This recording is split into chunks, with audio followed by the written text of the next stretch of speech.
আসসালামু আলাইকুম dear friend. আজকে আলোচনার বিষয় বাংলাদেশ শ্রম আইন 2006 এর অষ্টম অধ্যায় কল্যাণমূলক ব্যবস্থা, ধারা 90 এর ক সেফটি কমিটি। সেফটি কমিটি গঠন, সেফটি কমিটি পরিচালনা ও সেফটি কমিটির কাজ।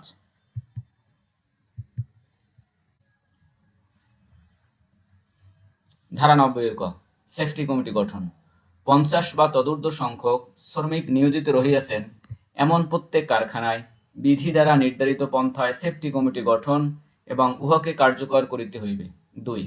সেফটি কমিটি চিহ্নিত ঝুঁকি, দুর্ঘটনা, বিপজ্জনক ঘটনা এবং রোগ সম্পর্কে মালিক বা তাহার প্রতিনিধিদেরকে অবহিত করিবে।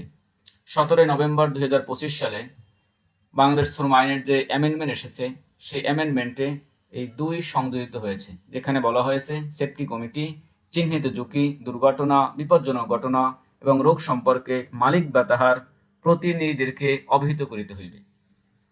আমরা এক এক করে সেফটি কমিটি কিভাবে গঠন করতে হবে, সেফটি কমিটি কিভাবে পরিচালনা করতে হবে এবং সেফটি কমিটির কাজ কি, আমরা সব বিষয় নিয়ে আলোচনা করব। বিধি 81-তে বলা আছে সেফটি কমিটি কিভাবে গঠন করতে হয়, আমরা সেটা নিয়ে আলোচনা করছি। 1.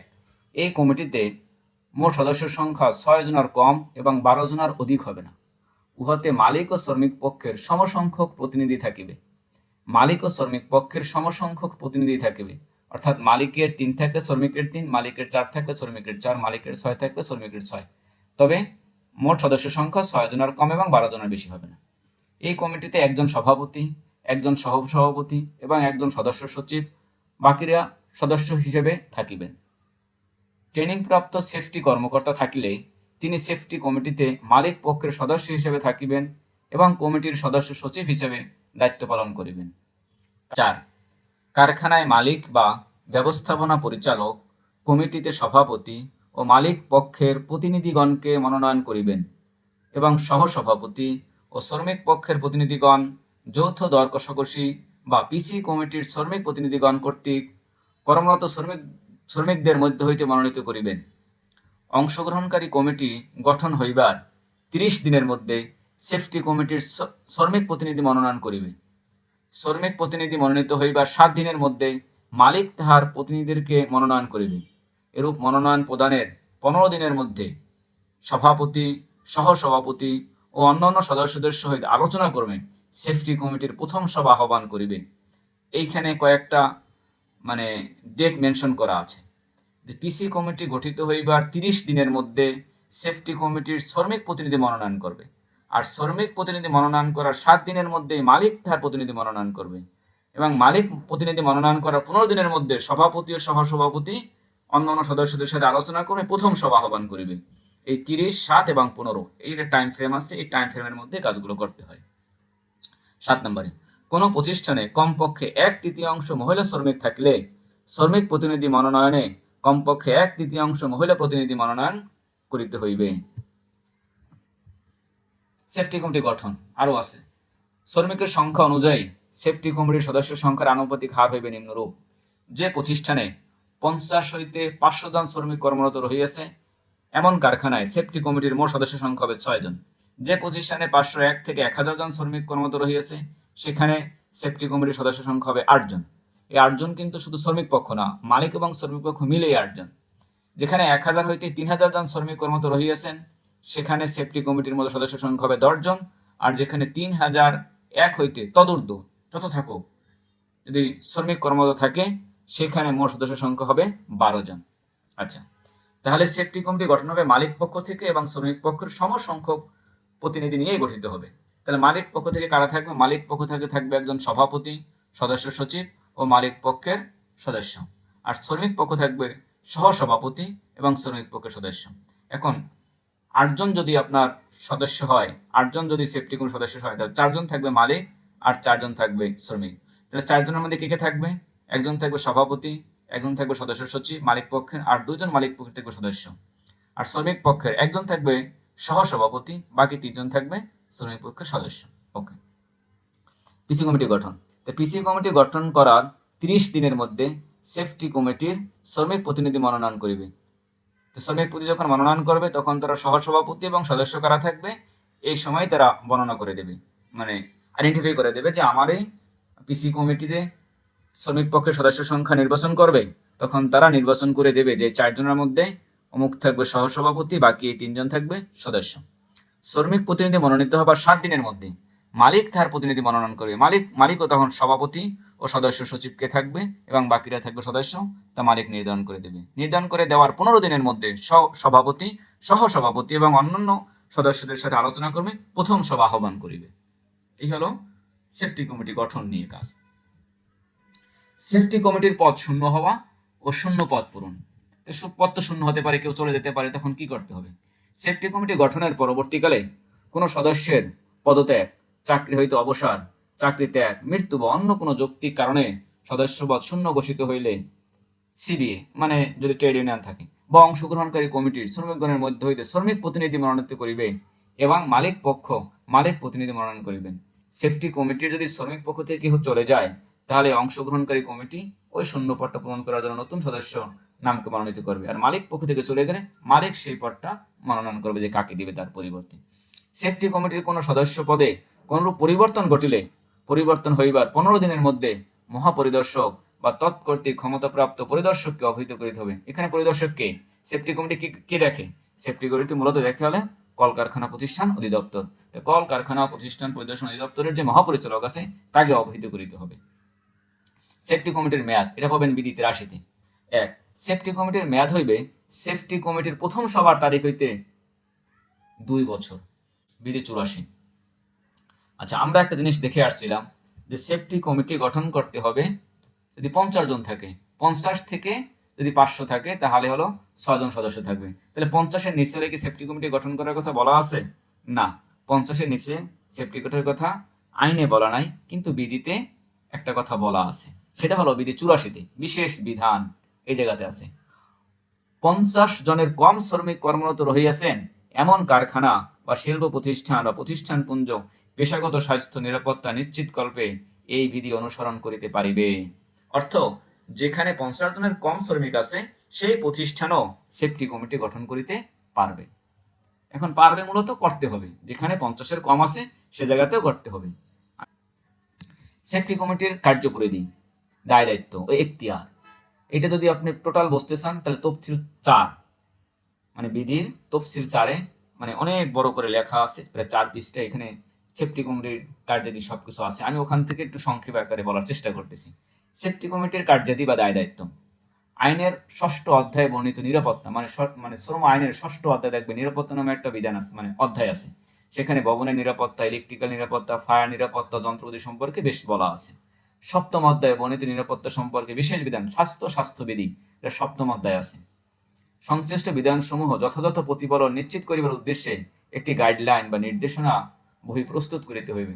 সেফটি কমিটির প্রথমই কাজ হলো 6ষ্ঠ অধ্যায় এবং 7ম অধ্যায়ে যে নিরাপত্তা সম্পর্কে যে বিধান আছে এই 2 অধ্যায়ে মানে স্টাডি করে একটা একটা বই বা গাইডলাইন তৈরি করতে হবে। এটাকে আমরা বলতে পারি হেলথ অ্যান্ড সেফটি পলিসি, মানে সংক্ষেপে লেখা। এটা কিন্তু লতে বলা নাই যে হেলথ অ্যান্ড সেফটি পলিসি করতে হবে।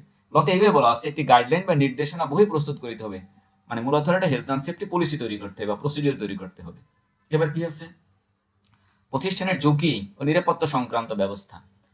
তাই ঝুঁকিপূর্ণ ক্ষেত্রসমূহ চিহ্নিতকরণ, ঝুঁকির প্রকৃতি, ঝুঁকির মাত্রা ও স্তর, আশু করণীয় নির্ধারণ, ঝুঁকির প্রকৃতি ও স্তরভেদে প্রয়োজনীয় সুরক্ষা পদ্ধতি নির্ধারণ, মানে রিস্ক অ্যাসেসমেন্ট। হেলথ অ্যান্ড সেফটির অন্যতম কাজ হলো কি? রিস্ক অ্যাসেসমেন্ট করা। রিস্ক অ্যাসেসমেন্ট করলে তো প্রথমে ঝুঁকি চিহ্নিত করতে হয়, ঝুঁকির প্রকৃতি নির্ধারণ করতে হয়, ঝুঁকির মাত্রা মানে কি মধ্যম মাত্রার ঝুঁকি, উচ্চ মাত্রার ঝুঁকি না নিম্ন মাত্রার ঝুঁকি, এটা ঝুঁকির মাত্রা নির্ধারণ করতে হয়। আশু করণীয় মানে এই ঝুঁকি যদি উচ্চ মাত্রায় হয় তাহলে ইনস্ট্যান্টলি কি করতে হবে এবং দীর্ঘমেয়াদে কি করতে হবে, এবং এই ঝুঁকির প্রকৃতি বা স্তরভেদে প্রয়োজনীয় সুরক্ষা ব্যবস্থা কি করতে হবে। এটা তো মূলত রিস্ক অ্যাসেসমেন্ট করতে গেলে টোটাল বিষয়টা চলে আসে। তাহলে রিস্ক অ্যাসেসমেন্ট করার দায়িত্ব কিন্তু কাদের পরে? সেফটি কমিটিদের পরে। তাই রিস্ক অ্যাসেসমেন্ট তৈরি করতে হবে। যন্ত্রপাতি ও কর্ম প্রক্রিয়া সংক্রান্ত ব্যবস্থা মানে এসওপি এবং পিপি। তা যন্ত্রপাতি ও কর্ম প্রক্রিয়া সংক্রান্ত ব্যবস্থা, কোনো যন্ত্রপাতির যদি আপনি মানে ব্যবস্থা নিতে চান তাহলে এখানে আপনার এসওপি লাগবে প্রথমে, এবং ওই মেশিনের জন্য তাকে মানে প্রপার পিপি ব্যবস্থা করতে হবে। যেমনি যন্ত্রপাতি পরিচালনা পদ্ধতি যাচাই মানে এসওপি, ত্রুটিপূর্ণ পরিচালনার ক্ষেত্রে করণীয় নির্দেশনা সেক্ষেত্রে এসওপি, শ্রমিকদের ব্যক্তিগত নিরাপত্তা মানে পিপি। তাহলে যন্ত্রপাতি ও কর্মপরিক্রিয়া সংক্রান্ত ব্যবস্থা। বিপজ্জনক দোয়া, বিস্ফোরক ও দাহ্য পদার্থের ব্যবস্থাপনা, তাহলে বিস্ফোরক ও দাহ্য পদার্থের প্রকৃতি নিরূপণ, রক্ষণাবেক্ষণের ব্যবস্থা, ব্যবহারিক ও প্রক্রিয়াগত ত্রুটি নিরূপণ করা, পরিবেশগত ঝুঁকি বিবেচনা করা, মানে এমএসডিএস, এইচডিএস, ইনভেন্টরি, বা মানে এখানে আপনাকে ইনভলভ করতে হবে ইসিআরকে, এনভায়রনমেন্টাল অ্যান্ড কেমিক্যাল যে রেসপন্সিবল যিনি আছেন তাকে ওই সেফটি কমিটিতে ইনভলভ করতে হবে। তারপর আপনাকে ইনভলভ করতে হবে সেফটি কমিটিতে, যেহেতু মেনটেন্যান্সের এসওপির ব্যাপার আছে, মেনটেন্যান্সের যে ম্যানেজার আছে বা লোক, তাকে ইনভলভ করতে হবে। এবার আছে অগ্নিকাণ্ডজনিত ব্যবস্থা, ফায়ার সেফটি অ্যাক্টিভিটিস। এখানে অগ্নিকাণ্ডের ব্যবস্থার উৎস নির্ধারণ করা, প্রতিরোধ ব্যবস্থা করা, অগ্নি মোকাবিলায় দায়িত্বরত ব্যক্তিবর্গের তালিকা প্রণয়ন, দক্ষতার মান যাচাই করা, অগ্নি নিরূপণ সরঞ্জামের মান পরীক্ষা করা। এরকম কত কত অধ্যায় আছে? এটা 6ষ্ঠ অধ্যায় আছে। তাহলে এখানে আপনাকে ফায়ার সেফটি যে ম্যানেজার আছে বা ফায়ার সেফটি যে রেসপন্সিবল আছে তাকে ওই সেফটি কমিটিতে ইনভলভ করতে হবে এবং এই বিষয়গুলো নিয়ে সেফটি কমিটি কাজ করবে। দুর্ঘটনার বিষয়ক ব্যবস্থাপনা, যেমনি এখানে ব্যক্তি পর্যায়ে দুর্ঘটনার ব্যবস্থাপনা, যাচাই বিবেচনা, পুনঃ দুর্ঘটনা রোধে পদেয় সুপারিশ ও নির্দেশনা, দুর্ঘটনা কবলিত শ্রমিকদের চিকিৎসা ও ক্ষতিপূরণ প্রদান করা। এটা কোথায় আছে এই ক্ষতিপূরণ প্রদান করার ব্যাপারগুলো? এটা আছে দ্বাদশ অধ্যায়, মানে দুর্ঘটনার ক্ষেত্রে কি কম্পেনসেশন দিতে হয় এটা শ্রম আইনের দ্বাদশ অধ্যায়ে বলা আছে। তাহলে আমি এখানে সংক্ষেপে, এটা তো আপনাকে বলা আছে এইভাবে, 6ষ্ঠ অধ্যায় দুর্ঘটনা বিষয়ক ব্যবস্থাপনা, এরকম ক খ গ দিয়ে বলা আছে। বাট এই যদি সামারি করি তাহলে এখানে করতে হবে কি, ইনজুরি যদি হয় তাহলে ইনজুরি অ্যানালাইসিস করতে হবে, কারেক্টিভ মেজার নিতে হবে, প্রিভেন্টিভ মেজার নিতে হবে, এই ইনজুরি নিয়ে এই বিষয়গুলো নিয়ে কাজ করতে হবে। 7 নম্বরে বিপজ্জনক চালনা, পেশাগত ব্যাধি ও বিষক্রিয়াজনিত অসুস্থতার ব্যবস্থাপনা। এটা আছে আপনার প্রতিষ্ঠানের বিধি 68 এর অধীন তালিকাভুক্ত বিপজ্জনক চালনাযুক্ত পেশাসমূহ নির্ধারণ করা, সংশ্লিষ্ট পেশায় নিয়োজিত শ্রমিকদের নির্দিষ্ট মেয়াদান্তে স্বাস্থ্য পরীক্ষার মাধ্যমে প্রাপ্ত শারীরিক অসুস্থতার বিষয়ে চিকিৎসকদের সহিত মতবিনিময় করা, বা সংশ্লিষ্ট পেশায় নিয়োজিত শ্রমিকদের নির্দিষ্ট মেয়াদান্তে স্বাস্থ্য পরীক্ষার মাধ্যমে প্রাপ্ত শারীরিক অসুস্থতার বিষয়ে চিকিৎসকদের সহিত মত বিনিময় করা, স্বাস্থ্য সুরক্ষা ব্যবস্থার উন্নয়নে প্রয়োজনীয় সুপারিশ ও নির্দেশনা প্রদান করা। এখানে হলো মানে আপনার পেশাগত বিধির ক্ষেত্রে বিপজ্জনক যে চালনা আছে বা কাজ যেটা আছে বিধি 68তে বলা আছে, সেই ক্ষেত্রে কাজের আগে তাদের হেলথ চেক করতে হবে এবং হলো যে প্রতি বছর বছর হেলথ চেক করতে হবে। এবং হেলথ চেকের ক্ষেত্রে যদি কোনো মানে ভেরিয়েশন আসে, কোনো ব্যবস্থা মানে স্বাস্থ্য টেস্ট রিপোর্ট যদি খারাপ আসে, তাহলে সেক্ষেত্রে কোম্পানি থেকে তার মানে ট্রিটমেন্টের ব্যবস্থা করতে হবে, যেটা দ্বাদশ অধ্যায়ে সুন্দর করে বলা আছে। তো অকুপেশনাল ডিজিজ নিয়ে কাজ করতে হবে। আচ্ছা, যদি বলি যে সেফটি কমিটির কাজ, তাহলে আমরা কিন্তু সেফটি কমিটির কাজ বলতে পারি বাংলাদেশ শ্রম আইনের 6ষ্ঠ অধ্যায় এবং 7ম অধ্যায় যে বিষয়গুলো আছে, যে নিরাপত্তার বিষয়গুলো আছে, এখানে কি কি নিরাপত্তার বিষয় আছে, ওইখানে ভবনের নিরাপত্তার কথা আছে, ইলেকট্রিক্যাল নিরাপত্তা আছে, ফায়ার নিরাপত্তা আছে, স্বাস্থ্যবিধি অকুপেশনাল হেলথ অ্যান্ড সেফটি নিয়ে আপনার 7ম অধ্যায়ে কথা বলা আছে। এই বিষয়গুলো নিয়ে একটা occupational health and safety checklist তৈরি করতে হবে। চেকলিস্ট তৈরি করে তারপরে আপনারা যে প্রতি মাসে করেন অথবা 2 মাসে একবার অথবা 3 মাসে একবার মিটিং এর আগে ওইটা নিয়ে আপনাকে কমিটির লোকদেরকে নিয়ে আপনাকে ফ্যাক্টরি ভিজিট করতে হবে এবং ওখানে যে বিষয়গুলো আসবে ওই বিষয়গুলো নিয়ে আপনাকে মিটিং আলোচনা করতে হবে। শুধু শুধু ওই চেকলিস্টের ভিতরে সবকিছু থাকতে হবে, যেখানে মানে ইনজুরির ব্যাপারগুলো থাকতে হবে, মেডিকেলে যে ডিজিজগুলো হয় সেই ডিজিজের মানে বিষয়গুলো নিয়ে আলোচনা করতে হবে। মানে আপনার 6ষ্ঠ অধ্যায় এবং 7ম অধ্যায় পড়ে দেখবেন যে বিষয়গুলো আছে সব বিষয় এখানেই থাকতে হবে। বিশেষ করে তফসিল চাইলে আমি এখানে সংক্ষেপে নিয়ে আসছি, এই তফসিল সাইট পড়লেই আপনি বুঝতে পারবেন যে কি কি বিষয়গুলো নিয়ে আপনি চেকলিস্টের ভিতরে বিষয়গুলো নিয়ে আসবেন এবং নিয়ে আসলে যে বিষয়গুলো যখন ফ্লোর ভিজিট করবেন, অডিট করবেন, যে বিষয়গুলো উঠে আসবে ওটা ক্যাপ আকারে তৈরি করবেন এবং মিটিংয়ে আলোচনা করবেন যে কে কোন কাজটা কতদিনের মধ্যে কমপ্লিট করবে, ওটি ক্যাপ আকারে নেবেন এবং হলো পরবর্তী মিটিংয়ের আগে ওবার ক্যাপটা কতটুকু আপডেট হয়েছে ওই আপডেটটা নিয়ে আমরা আলোচনা করবেন। আচ্ছা, এবার সভা আয়োজন। সেফটি কমিটির সভা প্রতি 3 মাসে ন্যূনতম একবার অনুষ্ঠিত হইবে, তবে জরুরি প্রয়োজনে যে কোনো সময় সভা আহ্বান করিতে পারিবেন। 3 মাসে একবার, আপনি প্রতি মাসেও করতে পারেন, মানে ন্যূনতম কমপক্ষে, বেশি করলে সমস্যা নাই। শিক্ষা প্রশিক্ষণের আয়োজন। কারখানা বা শিল্প প্রতিষ্ঠানে শ্রমিক সহ সকল কর্মকর্তা ও সংশ্লিষ্ট সকলের জন্য সেফটি কমিটি নিরাপত্তা ঝুঁকি সম্পর্কে সচেতনতা বৃদ্ধির জন্য শিক্ষা ও প্রশিক্ষণ কর্মসূচি আয়োজন করিবে। মানে health and safety, occupational safety এ নিয়ে এই সেফটি কমিটি সকল কর্মকর্তা ও কর্মচারীর জন্য বা শ্রমিকদের জন্য ট্রেনিং এর ব্যবস্থা করবে। কে করবে? করবে কিন্তু সেফটি কমিটি। প্রশিক্ষণে কারখানা বা শিল্প প্রতিষ্ঠানের সকল বিভাগ কর্মকর্তা শ্রমিকদের অংশগ্রহণ নিশ্চিত করিতে মালিক পক্ষ প্রয়োজনীয় ব্যবস্থা গ্রহণ করিবে। মানে ট্রেনিং এ যেন লোকজন আসে সেজন্য মালিক সহযোগিতা করিবে। সব প্রশিক্ষণ বা রিফ্রেশার প্রশিক্ষণ সম্পূর্ণ বিনামূল্যে হইবে এবং অফিসের কর্মসময়ের মধ্যে আয়োজন করিতে হবে। এখন 5টার পরে যদি বলেন যে 5টার পরে ট্রেনিং করাবো, না, কর্মসময়ের মধ্যেই ট্রেনিং করাতে হবে। 10. মহড়া আয়োজন, ভূমিকম্প, অগ্নিকাণ্ড ও অন্যান্য দুর্যোগ এবং দুর্ঘটনা প্রতিরোধ বিষয়ে সেফটি কমিটি বিধি 55 উপবিধি 10 এবং 14 বর্ণিত বিধান অনুযায়ী নিয়মিত প্রশিক্ষণ ও মহড়ার আয়োজন করিবে।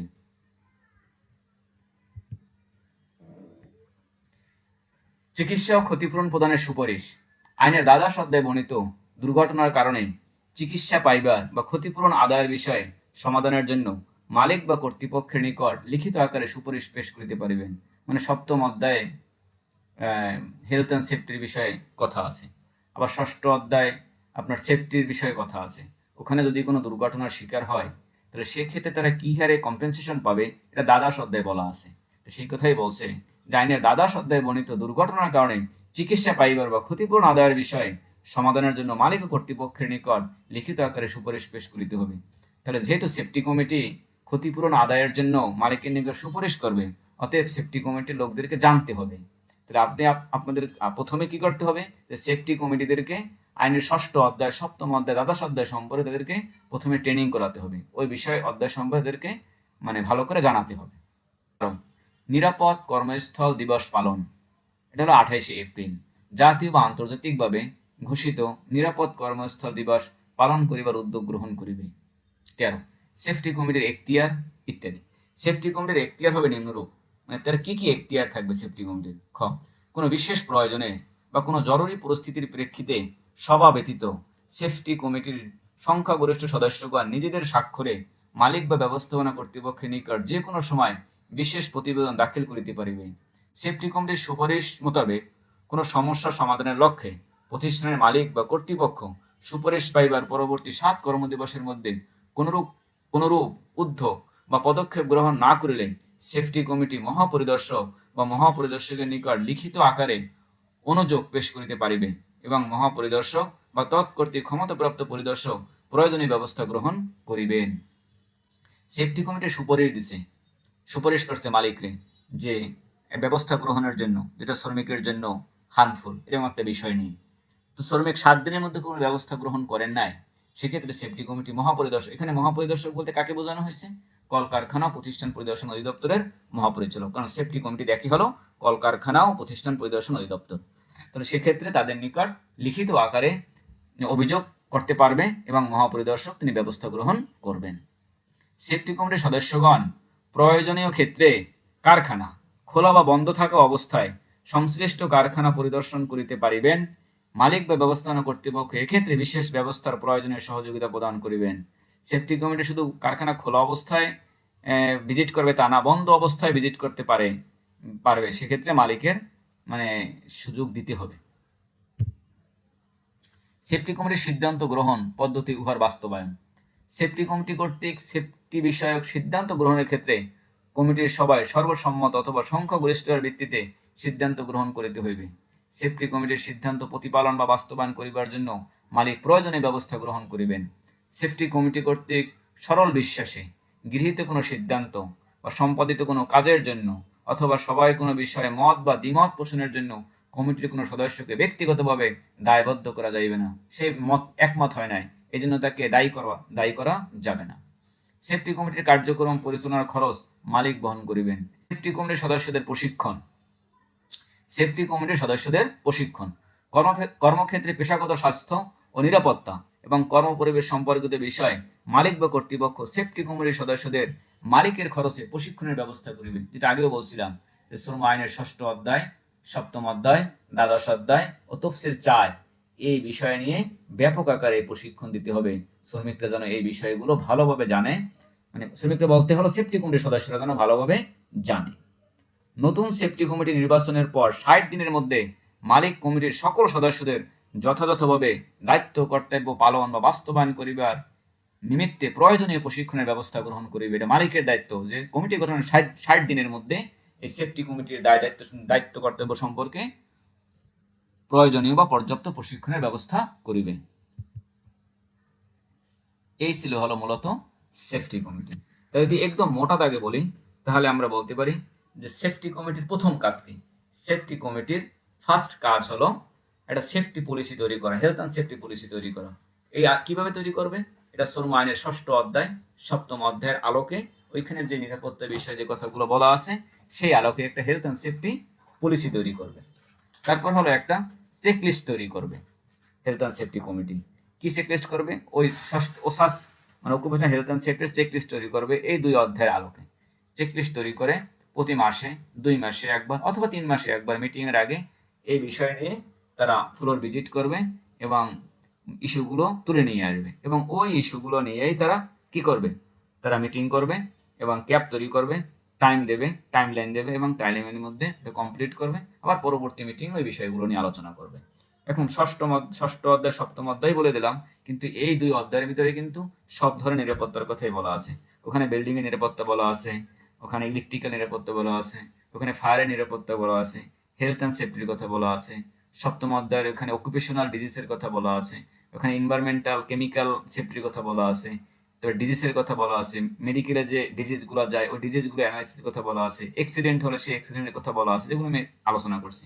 মূলত সেফটি কমিটির মানে কাজটা মানে অনেক বেশি। সেক্ষেত্রে প্রথমে কাজ হবে 6ষ্ঠ অধ্যায় 7ম অধ্যায় দ্বাদশ অধ্যায়কে ভালোভাবে স্টাডি করতে হবে এবং হলো সেফটি কমিটির কাজ বলা আছে স্পেসিফিক ভাবে তফসিল 4-এ এবং 4টাকেও তফসিল 4টাকেও ভালোভাবে স্টাডি করে আপনাকে একটা গাইডলাইন অথবা পলিসি তৈরি করতে হবে এবং একটা চেকলিস্ট তৈরি করতে হবে, সেই অনুযায়ী কাজ করতে হবে। সবাইকে ধন্যবাদ। আসসালামু আলাইকুম।